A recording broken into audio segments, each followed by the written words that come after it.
వృషభ రాశి. వృషభ రాశి వాళ్ళకి ఈ సంవత్సరం చక్కని శుభకార్యాచరణలు ఎక్కువగా చేసేటువంటి అవకాశాలు కనపడుతూ ఉన్నాయి.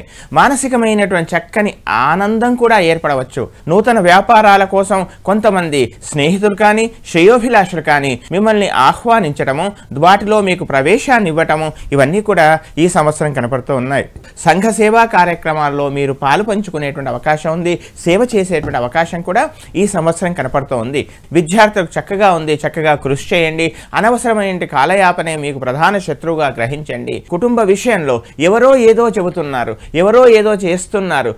ఎదుటివారి యొక్క పక్కవారి యొక్క మాటలకు ఎక్కువగా ప్రాధాన్యత ఇవ్వకూడదు. తాను విన్నది తాను చూసిందే వాస్తవం అని గ్రహించాల్సిందిగా చెప్పవలసినటువంటి మరొక ముఖ్య విషయం, జీవిత భాగస్వామి యొక్క ఆరోగ్య విషయంలో మాత్రం ఔషధ సేవనమో లేదా ఇతరత్ర వైద్యుని సంప్రదించాల్సినటువంటి అవసరాలు కూడా ఏర్పడేటువంటి అవకాశం ఈ సంవత్సరం కనపడుతూ ఉంది. ఉద్యోగ ప్రాప్తి కూడా కనపడుతుంది. నిరుద్యోగులకు ప్రధానంగా అష్టమంలో శని ఉన్నాడు కదా అనేటువంటి భావాన్ని విడనాడండి.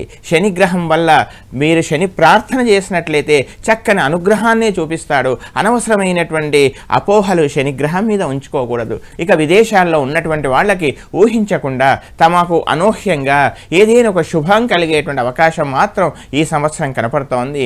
ఇంకా ఉత్తమమైనటువంటి ఫలితాలకు ప్రతిరోజు కూడా శనేశ్వర గ్రహ ధ్యాన శ్లోకాన్ని, అదేవిధంగా రాహుగ్రహ ధ్యాన శ్లోకాన్ని నిత్యము పారాయణం చేయండి. ప్రతిరోజు కూడా అశ్వత్థ వృక్షాన్ని పెంచండి, పోషించండి, నాటండి, సంరక్షించండి. విశేష ఫలితాన్ని మీరు పొందండి.